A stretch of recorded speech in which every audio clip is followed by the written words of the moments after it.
Hoy está con nosotros como primera invitada, hoy tendremos dos invitadas, Fortunata Barrios, escritora, periodista, editora, etcétera, que acaba de publicar su novela Romina. Esta es la novela de Fortunata Barrios.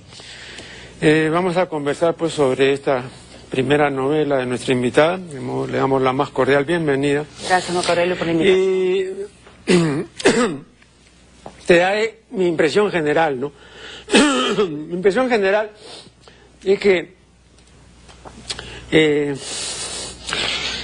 la sexualidad de Romina es una sexualidad histórica, ¿no? Es una sexualidad de otra época, o más precisamente es una sexualidad por lo menos de una generación. Una generación son 15 años. Entonces yo creo que hace 15 o 20 años era perfectamente posible encontrar Rominas, ¿no? Ahora esto no significa que sea un demérito, ¿no? Que sea histórico, más bien es positivo, o sea, yo lo veo como un mérito, ¿no? Porque indica que hace 10 o 15 años había ciertos elementos que no hay ahora o que no los hay pues en una medida importante, ¿no? Ahora, yo no digo que Romina hace 15 años, por ejemplo, haya sido pues representante de una sexualidad muy difundida ni nada, ¿no? Pero había sí Rominas, pues, ¿no? Creo que la diferencia, tal como yo lo siento y lo veo, es que hoy no las hay, ¿no? Sería bien raro encontrar a una Romina. Y la razón me parece fácil de hallar, ¿eh? En una generación ha habido un avance creciente de un terceto, de un trío que es terrible, ¿no? Y que definitivamente ha influido en la desaparición de este tipo de sexualidad, ¿no? Intensa, repetitiva, gozosa, alegre, etcétera, ¿no? Y me refiero a un terceto que yo he llamado el terceto de la muerte, ¿no? Drogas, alcohol y estupidez, ¿no? Es algo demasiado contundente para cualquier Romina, ¿no? Ahora, yo te diré que yo sí me imaginé, cuando me imaginé a Romina, me imaginé a una mujer que podía ser de ahora, de hace 10 años o 5, o del futuro. Me cuesta mucho generalizar. No, pero, bueno, claro, tú lo verías como una prospección, pero yo lo veo como una retrospección, o sea, regreso. Es cierto que no es un personaje típico y hay varias de sus características que lo dejan muy claro, ¿no?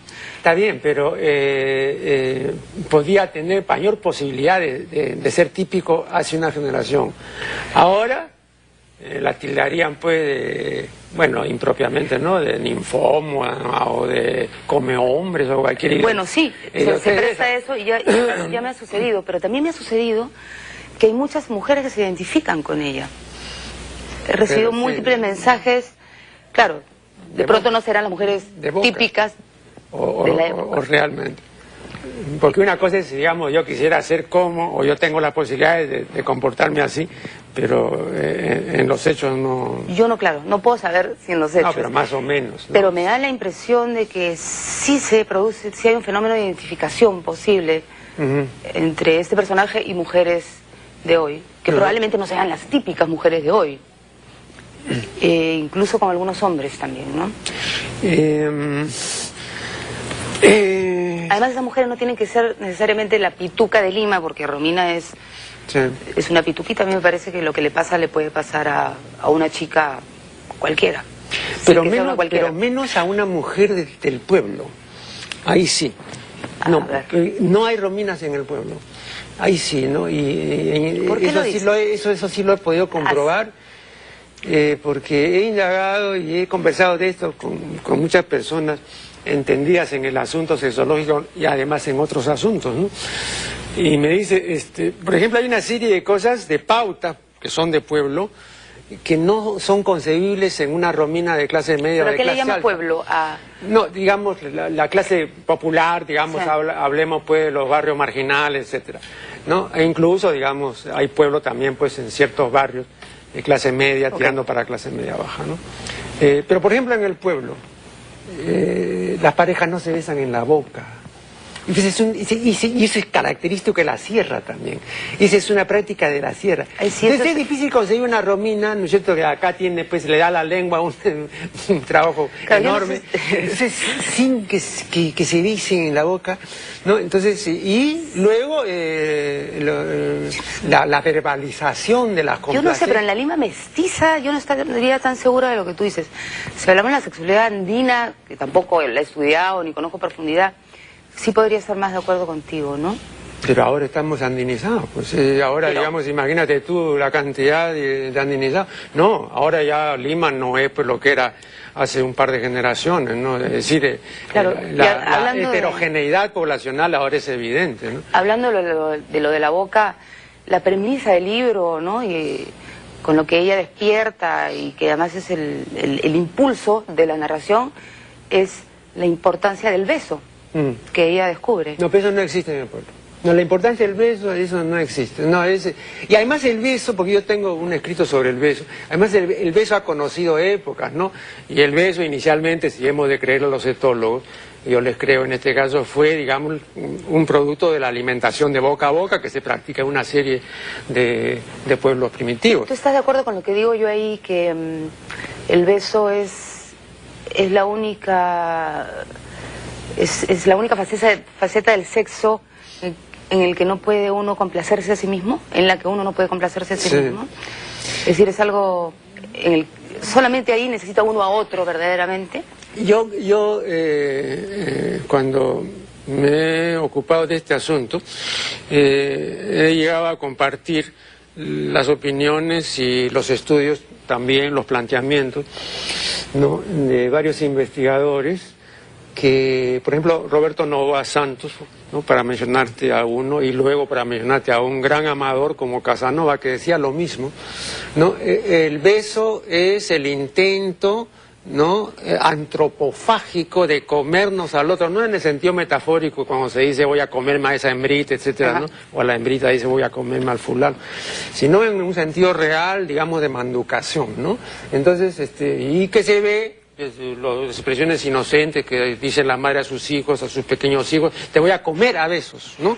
Te comería a besos. O sea, hay un deseo de incorporación del otro, que creo que es una consecuencia del loco amor, o del llamado amor fusión, o el amor pasional, que es un invento muy gracioso y muy trágico también de Occidente del siglo XII para acá, ¿no? Donde pues el uno no puede vivir sin el otro y hay una tremenda fusión y que el uno pues quiere, ¿no?, unimismarse con el otro, no confundirse con él. Ese amor-pasión que es una confusión, ¿no? Ahí entonces el beso es un intento, ¿no?, de ya pues comerme al otro, ya en un sentido así, ¿no? Claro, pero ella lo que descubre es su gran poder, y lo primero de que se percata es que eso se pierde en las parejas. Se pierde, pues. Pero la pareja una vez constituidas... Pero se pierde una serie de cosas desde el punto de vista sexual. Pero por supuesto, pero el beso es una de las cosas quizá... Todos los récords de intensidad sexual son siempre a solas. Entonces ella lo primero que se pregunta es,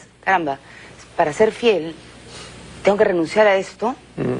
Y su respuesta es, no puedo, no quiero, ¿no? Y a partir de ahí es que... le pasa lo que le pasa, en realidad no es que le pase porque ya no es un sujeto pasivo, sino que claro, ¿no? Decide hacer o abrirse a las circunstancias que se le presentan y entre ellas elegir lo que le provoca y experimentar, ¿no?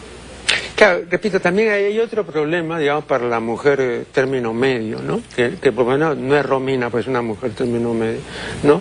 Y es la expresión de sus deseos más íntimos y de sus fantasías, ¿no? O sea, ahí hay una dificultad también, ¿no?, expresiva.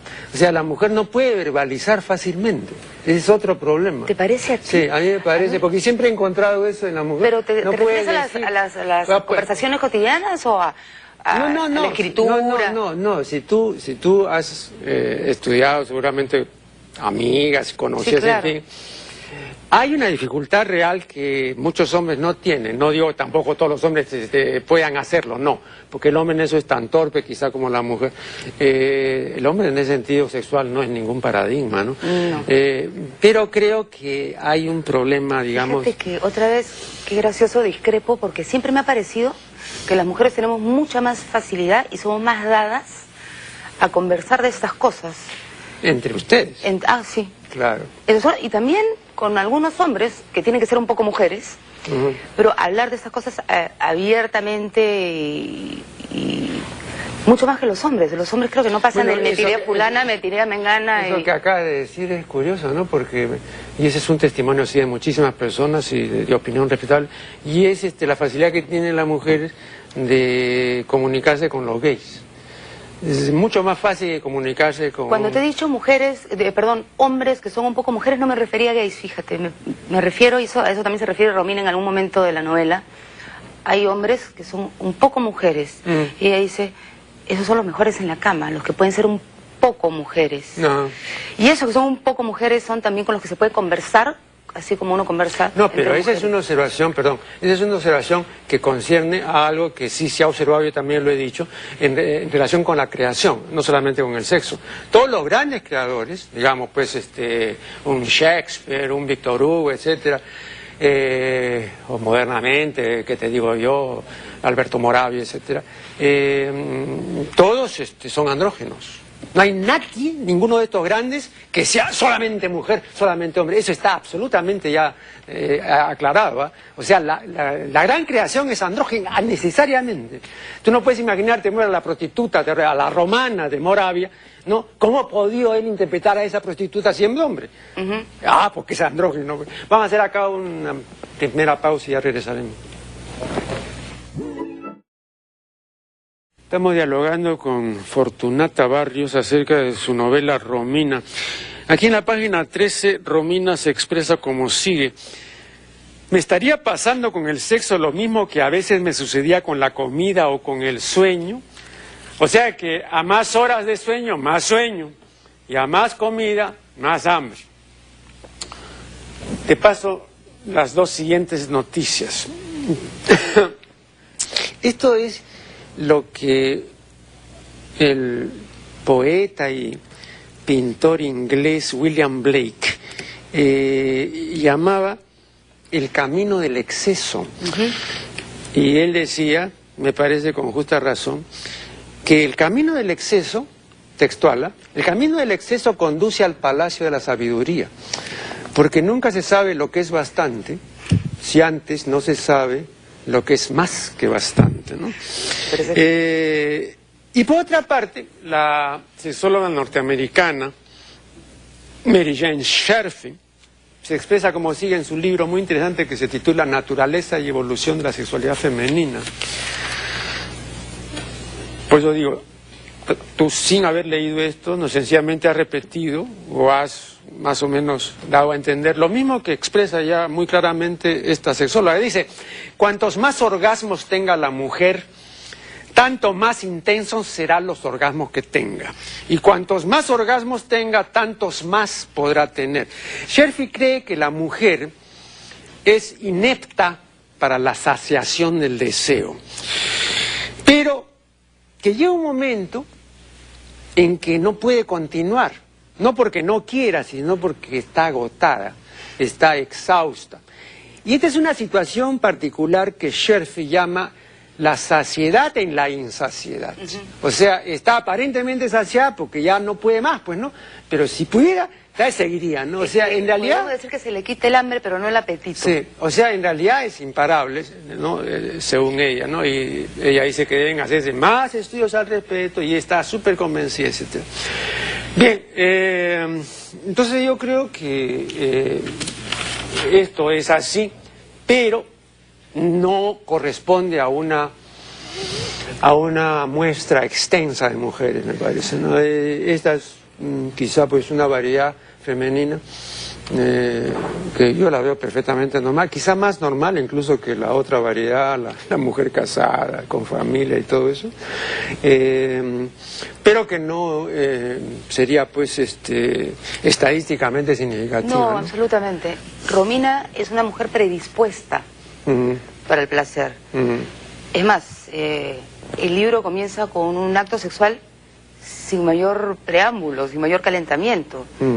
Y ella llega al clímax en ese primer acto sexual. Eso tampoco es algo muy típico, que digamos, ¿no? Claro, claro. Y como te digo, ella está, no sé si física, psíquicamente o desde todo punto de vista, dispuesta a todas esas experiencias. Y no es algo que le pase a muchas mujeres, definitivamente. Claro, pero es que muchas mujeres, digamos, por los lugares comunes y los estereotipos, ¿no? Supeditan la acción sexual a la presencia del amor. Entonces, lógicamente, si la persona con la que se van a encamar no las ama o no dice que las ama, entonces no se encaman. Sí. No es el caso de Romina. No, ya sé, pero en ese sentido no sería típica, pues, ¿no? Porque la mayor parte de las mujeres siempre viene con el rollo de que el amor dignifica, ¿no? El impulso sexual. Claro, a ella le pasa al revés. Apenas los hombres se enamoran de ella. Pero yo no veo si es que tiene una concepción del amor, dicho sea de paso, ¿no? Porque si la tiene es también una concepción de orden establecido, tal como yo lo veo, me parece. Porque hay algunos elementos que a mí me causaron un poco de, de desconcierto, porque en una novela erótica no pueden estar, pero están. Ya, claro, pero eso ya es, digamos, la autora, ¿no? Que lo puso así, ¿no? Pero tampoco entonces sería estrictamente exactamente, eso te iba a decir. Una novela. De repente pues, no es estrictamente lo que se llama una novela erótica. Te voy a decir por qué, por ejemplo, para mencionarte un par no me molesta para nada. Un par de cosas, por ejemplo, que no puedes imaginarte en una novela erótica. Cuanto menos etiquetas, mejor. Stricto sensu, ¿no? Por ejemplo, aquí se menciona el condón, y no solamente una vez, sino varias veces, sí. Y se menciona también al ginecólogo. Bueno, esa mención después del ginecólogo y el condón en una novela erótica es algo absolutamente, pues, no solamente desacertado, sino además inadmisible, ¿no? Porque eso me hizo recordar inmediatamente algo que yo cité de Dalí. Dalí declaraba lo siguiente: yo soy, decía, un artista profundamente erótico. Pero cuando yo salgo al parque a pasearme y veo a la señora que está empujando la cunita con el bebé ahí se me va al suelo el erotismo, ¿no? Porque eso es sexo reproductivo, señores. Y yo no hago sexo reproductivo, yo hago erotismo. No me vengan pues con la cunita, ¿no? Sí. Entonces igual acá meter el condón y meter que las enfermedades de transmisión sexual y que eso fue un corte. A mí me enfrió. ¿A ti te enfrió? No, a cualquiera. No sé si a cualquiera, a ti te enfrió. No, pero tú... pero yo lo he hecho a propósito un poco, sí. ¿Por qué a propósito? Porque sabía que me corría el riesgo de que eso enfriara. Pero a la vez confiaba en que no tenía por qué ser así necesariamente. En el caso del condón le da un ingrediente medio de humor al asunto, ¿no? No, humor, ahora está demasiado conexionado eso con las enfermedades de transmisión sexual, demasiado para que uno vea un aspecto risible, ¿no? Sí, pero es real. Es real. Bueno, pero ¿Cómo se hace ahora? Pero es que el erotismo está al margen pues, de esa realidad, a eso me refiero yo, ¿no? Es real en cuanto a lo que le pasa a ella. Hay cosas, por ejemplo, que le pasan y todo, ¿no? Y que, como dirían los muchachos, ya fueron. Te voy a mencionar otra cosa. Y esto no es como crítica, ¿no? Porque cada uno escribe, pues, ¿no es cierto? Exactamente, o sus experiencias, o lo que ha visto, o lo que se imagina, ¿no? Y en ese sentido está bien. ¿Ves ahí? Más de una vez, creo. Se menciona la parafernalia sadomasoquista, ¿no? Y entonces ahí ves tú que las prendas... claro, no con ese nombre, ¿no? Ya, pero es las prendas de cuero negro, las botitas, el látigo, las cadenas y el chicote de 3 puntos. Muy bien. Yo recuerdo perfectamente, ¿no?, que eso tuvo un auge real en los años 70. Comenzó a fines de los 60 en Norteamérica. Había avisos incluso, no, eso muy así, por lo bajo, porque no había todavía tenido una presencia real todos los artificios sexuales, ¿no? Y luego tuvo pues un verdadero despliegue en los años 70 y en la década posterior, y después fue muriendo. Entonces ahora, lo que quiero decir con esto es que estamos en plena videocracia, estamos con sexo virtual, estamos con terceto de la muerte, ya nada de latiguito ni de la bota. Claro. No, entonces estamos en una dimensión diferente. Ahora tú me dirás, sí, está bien, pues, pero yo he imaginado otra cosa en otro contexto, otro setting, ¿no? He imaginado, sí, y Roberto, que es el que la espera a ella en el hotel con esta serie de... Tampoco es un personaje típico, desde tu punto de vista, ¿no? No, todo esto de acá del látigo, de la parafernalia del sadomasoquismo, está bien para los que quieren. Perdón, es lo que dice Werner, no los juegos que juega la gente. Si tú quieres jugar el juego del sádico y demás, está bien. No, lo que quiero decir es que, digamos, como onda prevaleciente, ¿no?, en el terreno sexual, en las manifestaciones eróticas, duran muy poco ahora más sobre todo, ¿no? Eso más bien duró como ¿qué te digo?, 20 años, ¿no? Pero ahora sería difícil, pues, con la cantidad de sexo virtual que hay ahora, ¿no es cierto? He visto últimamente, hay gente que ha encontrado 7, 8 parejas, así, sexo virtual, y tienen orgasmos y cuentan y todo, ¿no? Pues nada han tocado en su vida, ¿no? Bueno, ahora esa es la voz, y están 18 horas frente a... Quizá por eso que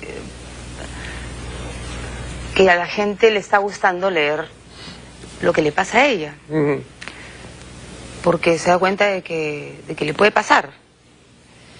No, pero las condiciones también, perdón, las condiciones que tiene Romina tampoco son condiciones que tú vas a encontrar fácilmente en una mujer actual. No. O sea, son condiciones de sanidad y de potencia que... te digo otra cosa. Hace un par de generaciones, no, una generación, 15 años, quizá un poco más, pero no, 15 años, ¿no? Tú no encontrabas, sino en muy pequeña cantidad, mujeres con tetas silicónicas y con implantes nalgales y con labios botóxicos y con 20 cirugías, ¿no?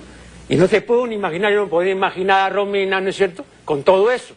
Pues como una vez me dijo una interlocutora inteligente acá, yo le decía esto mismo, ¿no?, que este es el colmo de la artificialidad y la artificiosidad. Y entonces ella me decía, Marco Aurelio, te has equivocado. Es que eso no es para tocar, eso es para ver. Le dije, ahí está la equivocación, tiene razón. Entonces, ahora estamos en la onda esa de que eso de ahí, no, es para ver, porque tú mueves mucho y se desarma, ¿no? Entonces, aún con todo eso, Romina no está bisturizada, ni está, no. Claro, eso también indica que está fuera de época, pues, o sea, es una persona que no ha caído en eso, ¿no? Entonces, porque ahora... Desde lo que antes, los 15 años están operando. Entonces tienes ahí a una hembra al frente, ¿qué es eso? Que no se puede tocar, ¿no? Cualquier persona que haya tocado una teta pues con silicona sabe que la sensación es completamente diferente. Debe ser. No, una persona que le han metido botox acá no puede morder, etcétera. Bueno, vas a tú hacer erotismo en esos términos, ¿no? Hay una diferencia importante. Yo creo que mucho de eso, pero también hay de lo otro. Yo creo que todavía hay... Bueno, hay Rominas... No sé, a mí me cuesta mucho generalizar. Por eso escribo sobre un personaje en particular, ¿no? Y en toda su particularidad. De todas maneras, para que ustedes se convenzan por sí propios, ¿no?, que ella tiene seguramente razón. Yo he sido un simple opinante, como un simple lector, ¿no? Entonces les recomiendo que lean. Hasta ahora que se lee, yo lo leí en una tarde, este relato, ¿no? Es muy fácil de leer, está bien escrito, no hay errores, dicho sea paso. Vaya, gracias. ¿No? Y le agradezco pues a Fortunata Barrios y ¿estás preparando gracias. algo que sea una continuación o algo diferente? Sí, algo. Ya. Estoy preparando, entonces, sigo. Manténnos informados, pues. Así lo haré, gracias. Más acá un corte y ya regresaremos. Hoy como nuestra segunda invitada tenemos a Virginia Vargas, que es socióloga y además una de las verdaderas impulsoras del movimiento feminista en el Perú. Yo la he entrevistado a Virginia otras veces, lo recordarán los televidentes de este programa, y siempre es muy remunerador y muy interesante conversar con ella, de modo que la más cordial bienvenida.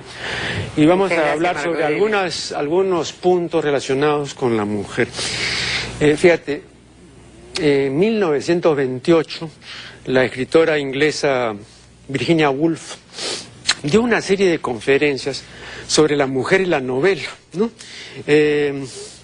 Y la conferenciante se pregunta por qué la mujer hasta ese entonces, salvo contadísimas excepciones, ¿no? Las Bronte, por ejemplo, las tres hermanas, claro, ¿no? las tres hermanas. Claro, Emily sobre todo con sus cumbres borrascosas. Pero ¿por qué hasta ese entonces las mujeres en general no habían escrito buenas novelas? Ni siquiera habían escrito novelas, ¿no? Y entonces ella decía, la razón de ello es que las mujeres no tienen lo que ella llama a room of one's own, o sea, un cuarto propio, claro. Una habitación propia, un sitio para estar a solas, para pensar, ¿no? Y para tener posibilidades, ¿no? De que la subjetividad se desarrolle, de que uno pues pueda imaginar y hacer una serie de cosas que no se pueden hacer cuando uno no tiene una habitación propia. Bueno, dice esta autora que hasta principios del siglo XIX era absolutamente inconcebible que una mujer tuviera una habitación propia. Y dice, si nosotros imaginamos que alguien pudo imaginar entonces tener una habitación pues a prueba de ruidos y absolutamente hacía eso ya era no solamente inimaginable sino súper inimaginable, ¿no?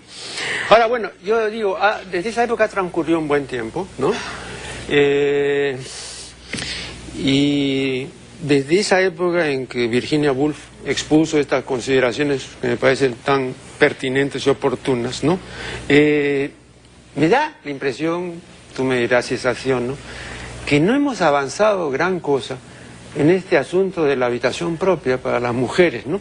Entonces, no. Las cosas tal vez, imagino yo, tal vez empiecen a cambiar. Y no solamente estoy pensando en las posibles escritoras, ¿no? Sino en general. Digo, tal vez las cosas comiencen a cambiar cuando las parejas dejen pues de dormir en el mismo cuarto y en la misma cama, ¿no? Es una primera dificultad real. Es una primera dificultad, pero yo creo de que esta opinión de Virginia Woolf tan acertada tiene como dos dimensiones. Una es realmente el cuarto físico, el espacio físico, claro, ¿no? Y la otra es el espacio contigo misma, con tus necesidades, tus inquietudes, tus aspiraciones de vida. Esa es la parte que junto con el no tener espacio propio a ese nivel más físico, también ha sido parte de la historia de las mujeres, porque hay un rol que la ha puesto a la mujer en determinado tipo de tareas y de labores al interior de la división sexual del trabajo, al interior de la casa, que ha hecho que recaiga sobre ella una cantidad de dimensiones. Entonces, para mí, además de la posibilidad de tener cada uno una habitación propia, que seguramente va a ser mucho más difícil por los problemas económicos que tienen las parejas en este momento, creo que para mí lo fundamental sería cómo esa división sexual del trabajo se rompe de tal forma que mujeres y los hombres compartan lo mismo, tanto el trabajo productivo como lo que nosotras estamos llamando la economía del cuidado. ¿Por qué nosotras somos las únicas responsables del cuidado? No es que digamos que no hay que cuidar, pero eso tiene que ser compartido, porque si no el tiempo que la mujer tiene para desarrollar su cuarto interno propio simplemente no le queda para nada. Entonces es bastante, esa es la complejidad que tenemos todavía en este momento las mujeres en el siglo XXI. Pero me permito decir lo siguiente, ya que hablas del cuidado. Ahí hay un hecho relacionado con la biología y que, por supuesto, corresponde a la maternidad. O sea, hay un primer gran cuidado ahí que se prolonga varios años, ¿no? Entonces, el hombre no hace eso, ¿no? No, pero una cosa es una cosa es de que tú tengas la capacidad de parir, y otra cosa que esa capacidad de parir vaya acompañada con la exclusividad del cuidado. Ese es el problema. No, pero eso tampoco no tiene historia. Digamos, antes yo tengo un texto cuando las nodrizas cuidaban a la prole, la madre no. Y hay un texto de Montaigne donde él dice, a mí me crió una tía lejana y mi padre me mandó a la aldea. Y a mí no me crió, dice Montaigne, mi madre, felizmente. O sea, él era consciente que tampoco ganaba gran cosa con la madre, pero sin embargo después había lo que llama Simone de Beauvoir, una religión de la maternidad. Claro. Entonces tienes a la mujer no solamente criadora de la prole, sino una procreadora constante. Procreadora constante. Claro. Y criadora de prole de otros, claro. Y además con dificultades para la prole propia, que es lo que tú estás también contando en el caso de las amas, ¿no? Claro. En determinados momentos, o incluso tú, ahora mismo en la institución del trabajo doméstico, bueno, no remunerado de las mujeres, y el trabajo de las empleadas del hogar, lo que se llama las empleadas del hogar, que tienen condiciones laborales realmente lamentables en cualquier economía, ¿no? Entonces, también va acompañada de una dosis tremenda de desvalorización. Claro. Tareas como estas, ¿no? Tan importantes, sí. Bueno, yo entrevisté recientemente a una psicoanalista lacaniana, Annie Bustamante, y le recordaba una observación del moralista francés del siglo XVII, La Rochefoucauld.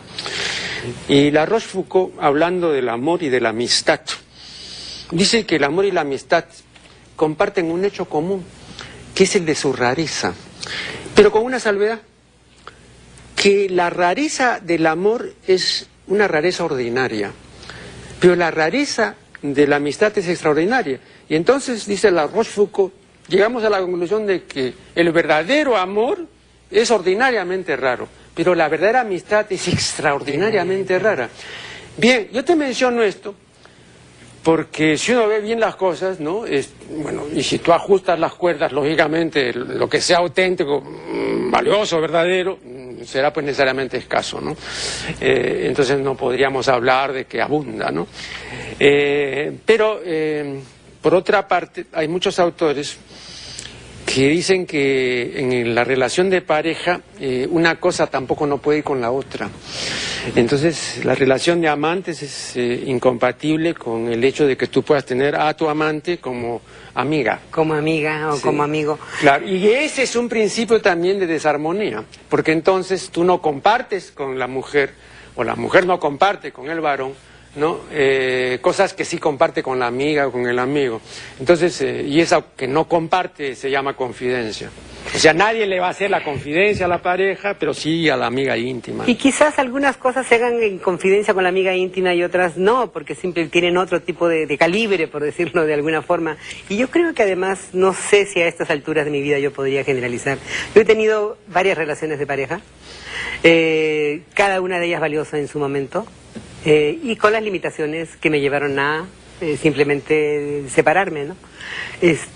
Tengo ahora, hace 20 años, una relación de pareja que quizás porque cada uno tiene un cuarto propio, porque él vive lejos y yo vivo acá y nos juntamos cada cierto tiempo y nos llevamos muy bien, y hay amistad y hay amor. Entonces, por eso te digo de que es que es posible que se dé, pero tiene que ver evidentemente con la forma en que además lo que tú exiges tiene que ver también con la experiencia y la edad, ¿no? ¿Qué es lo que yo exijo en este momento de una pareja? O sea, evidentemente exijo cosas diferentes a las que exigía al comienzo. Soy mucho más exigente, especialmente en esta relación de paridad, por ejemplo, ¿no? Que antes, sin querer queriendo, no se daba porque los roles estaban de alguna forma ya armados de antemano, ¿no? Yo, conversando con esta psicoanalista y comparando la amistad con el amor, ¿no? Y estableciendo algún tipo de definición para saber de qué estamos hablando, porque hay un momento en que la persona dice, no sé, para mí es un misterio, entonces ya no se puede conversar, porque si es un misterio es algo inefable, pues, ¿no? Entonces, por lo menos, establecer una definición provisional. Bueno, y había un elemento que sí, característicamente, por lo menos en las definiciones que yo puse sobre el tapete, podía distinguir una cosa de la otra.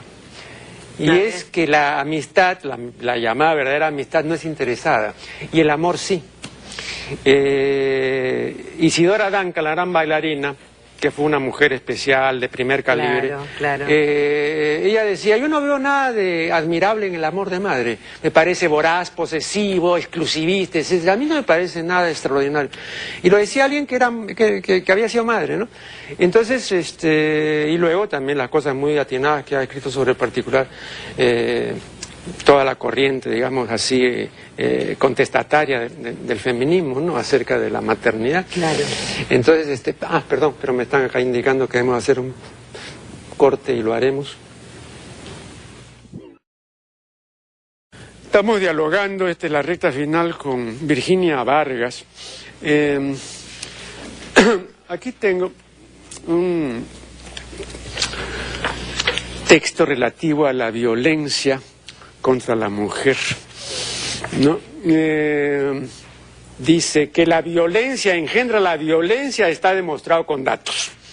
Se ha demostrado estadísticamente que muchos adultos que abusan de sus hijos hoy no solo habían sido ellos mismos golpeados por sus padres, sino que también habían sido testigos de los malos tratos infligidos a su madre.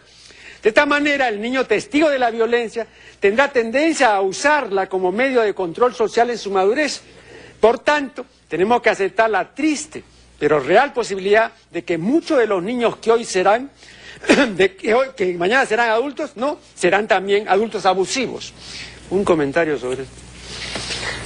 Yo creo que no podemos hacer una cosa tan mecánica, pero evidentemente que hay una base fundamental para eso, en el sentido que para mí la violencia contra las mujeres no es un hecho aislado, tiene que ver con las dinámicas de violencia que tiene la sociedad y la forma, o sea, y como está en el núcleo más primario, evidentemente que tiene la tendencia a expandirse en el conjunto de la sociedad. Y en el caso de las mujeres es mucho más dramático, porque yo siempre me pregunto, ¿será que la violencia contra las mujeres ha aumentado en forma tan increíblemente exponencial en relación a antes, o será que ahora estamos con mucho más conciencia de lo que es la violencia contra las mujeres? Por algo estamos hablando de feminicidio, ya no solamente de crímenes de amor o de crímenes de... Así es, pero una observación, pero la violencia como fenómeno general que comprende los sexos ha aumentado definitivamente, o sea, independientemente de la violencia contra la mujer, la violencia en el mundo, no, eso sí, de hecho yo tengo un trabajo que se titula El asesino desorganizado, y ahí justamente yo digo que había una aumento, pero así exponencial, sí. Bueno, además hay el hecho, por ejemplo, que en las grandes... Ahora, perdón, te digo, Virginia, los etólogos dicen, entre otras cosas, y en esto me parece que tienen razón, lo siguiente, así brevemente, ¿no? El hombre sin armas ya es peligroso, pero el hombre armado es peligrosísimo. Tú tienes ahora la realidad de que en los Estados Unidos, que tiene 300 millones de habitantes o así, hay 300 millones de armas en manos de particulares. De particulares, que vaya a saber el nivel. Entonces ya vemos de repente esos asesinatos colectivos en un colegio, ¿no? Bueno, eso es... Bueno, acá también has visto en los últimos tiempos, ha habido una serie de asesinatos de gente que tenía pistola, ¿no? Contra sus esposas, sus amantes, etcétera, etcétera, ¿no? No, yo creo de que el hecho de la violencia sigue siendo uno de las dimensiones más dramáticas de la debilidad de las democracias nuestras, porque yo creo que no es un asunto que tú lo puedes dejar aparte como un problema de las mujeres, tiene que ver con la calidad de vida, con la mirada que tú tienes sobre el mundo, el buen vivir que estás queriendo, y no simplemente que se solucione con un par de leyes, porque si no, ya con las leyes que tenemos, seguramente pudiéramos tener un poco más de control de esta situación, y no la tenemos. O sea, no es un problema solamente de leyes, no es ni siquiera un problema de cárcel, porque es cierto, bueno, tienen posibilidades de estar en la cárcel, pero mira al que acaba de matar a esta chica peruana, holandés, y que además venía de matar a otra chica en algunos de los países del Caribe, le han dado 2 o 3 años de cárcel porque él estaba bajo situación de violencia emocional. Eso hace en este país, eso hace el Poder Judicial en relación a... Entonces, es como estar cercada por diferentes espacios, ¿no? Y eso me parece tremendo. Ahora, perdón, yo recuerdo que cuando estaba componiendo mi ensayo titulado Matrifobia, referí el hecho así de pasada de la gran dificultad que había tenido para hallar en la literatura contemporánea un ejemplo de matricidio. Y que había por fin encontrado un ejemplo bien claro de matricidio y muy bien descrito en una novela de Camilo José Cela, me parece que es Pascual Duarte, o algo así, ¿no? Bueno, por ejemplo, una de las cosas que ahora me sorprende es la gran cantidad de matricidios que antes yo no he visto aquí. No sé si tú has reparado en ese hecho. No, nunca, siempre la madre y todo, ¿no? Sí, claro, sí, sí, claro. No, y ahora, por ejemplo, las pandillas del Caribe, y eso lo he conversado con gente que estudia estas pandillas que son terribles, ¿no? Una condición, yo no sabía, ¿no? Que a mí me escarapeló, ¿eh? Para ingresar es matar a la madre. Y eso nunca había ocurrido. Entonces, ahora también hay una dimensión ya multiplicada, no solamente es del crimen que todos hemos conocido siempre, sino ya de estos crímenes que muy rara vez se cometían. Ahora los matricidios, ¿no? Hasta la fecha, creo que en esto que va del año, he oído ayer o anteayer, ya hay 45 mujeres muertas. Qué horror. Ahí eso nos dice otra cosa también, o sea, todas estas instituciones de las que tanto confianza ha puesto la sociedad simplemente no nos están funcionando. O sea, seguimos pensando en esos tipos un tipo de familia que no está llevándonos a ningún sitio. No estamos con posibilidades de abrir la imaginación hacia otras dimensiones. Yo quería conversar contigo también el tema de cómo estas miradas tan tradicionales a la situación de las mujeres, a la violencia de las mujeres, tienen que ver también con la falta de espacio, de lo que hablábamos al comienzo, y de autonomía de las mujeres para decidir sobre su vida. Y en esto yo creo que uno de los temas centrales es el tema del aborto. El aborto, no como... o sea, no es el derecho al aborto en sí, es el derecho a la capacidad de decidir si quieres tener un aborto, si no lo quieres tener. O sea, el aborto en sí no es ni es una obligación ni es un acto deseable en sí mismo, es una capacidad de decisión, ¿no?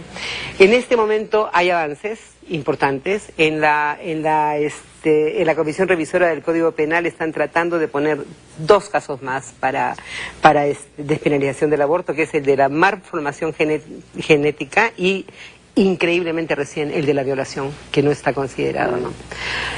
Depende del nuevo Congreso, evidentemente, ¿no? Y depende de que el poder eclesiástico se limite a su función, que es hablar para sus fieles, ¿no? O sea, creo que creo que eso lo hemos conversado en algún momento, la Iglesia tiene... ¿O habrá legisladores pro aborto? Bueno, yo creo que habrá legisladores pro derechos de las mujeres a su capacidad de decisión. Porque por lo menos los candidatos presidenciales todos han dicho que no. Pero estas son luchas largas. No es solamente Perú el que está, es el conjunto de la región, ya con algunos países donde se ha ido ganando. Y hay está en la agenda. Está en la agenda de la sociedad por primera vez con tanta fuerza, y hay grupos de mujeres y hombres democráticos organizados, ¿no? Tratando justamente hoy día hay la presentación de un libro específicamente sobre el aborto. Pero lo que a mí me interesaba era subrayar el hecho de que sí, yo creo que la Iglesia tiene todo el derecho a considerar pecado para sus fieles algún tipo de comportamiento, pero no tiene ningún derecho a que esto que es pecado para sus fieles sea considerado delito para el conjunto de las mujeres o de las personas, ¿no? Yo creo que ahí está la actitud antidemocrática de la Iglesia, indudablemente, ¿no? Entonces ese es uno de los temas que tenemos como más en confrontación, y que viene además acompañado por varias otras cosas interesantes. Yo creo de que una de las cosas también diferentes al pasado desde el movimiento feminista y de mujeres es la enorme cantidad de nuevas voces que han surgido. Mujeres indígenas organizadas, luchando por sus derechos, mujeres, lo que ellas mismas llaman afroperuanas o afrolatinas, trayendo sus propias miradas, sus propias cosmovisiones. Entonces hay como una riqueza de perspectivas que me parece que es un reto bien interesante para repensar lo que dábamos por sabido y que tenemos que ver cómo lo vamos reajustando, ¿no? Muchas autoridades les he oído decir, y no solamente ahora, sino muchas veces, que solo se puede combatir lo que se denuncia y que según las investigaciones que se han hecho, por ejemplo, hay una investigación que se cita aquí de abusos contra mujeres y de maltratos, me pareció el porcentaje tremendo, ¿no? Pero resulta que el término medio de mujeres abusadas y maltratadas malamente por el varón comienza a hacer la denuncia después de 25 o 30 maltratos. Sí. O sea que también hay algo de qué cosa piensan que se va a enmendar el asunto, se va a corregir. Que... Hay una cosa, sería bien interesante hablar con alguna de las psicólogas que tú invitas acá, porque yo creo que hay algo que se llama temor vicario de las mujeres, que incluso puede, aunque no hayamos tenido nunca una experiencia de violencia, está en nuestra piel el miedo a la violencia. Y entonces, generalmente en mujeres que tienen este nivel de violencia en su vida, la pregunta inicial, fundamental, por desgracia, es ¿qué he hecho yo para merecer esto? O sea, poniéndose en él, la autoestima es tan baja de que la primera pregunta que surge es esta. Entonces hay todo un proceso, por eso yo digo que no es solamente un problema de leyes, es un problema que la sociedad se ponga a levantar esto realmente como un escándalo democrático y no solamente como un asunto de las mujeres, ¿no? Porque es la única forma que también a las mujeres les devolvamos la confianza en que eso que está pasando con ellas es absolutamente anormal, dramático, inmoral y poco ético. Bien, desgraciadamente me indican que el tiempo se ha vencido, agradecemos sinceramente la voz y presencia de Virginia Vargas, y con ustedes será hasta el siguiente programa de La Función de la Palabra. Muchas gracias, Marco Aurelio, muy interesante como siempre. Bueno, entonces ya sabes,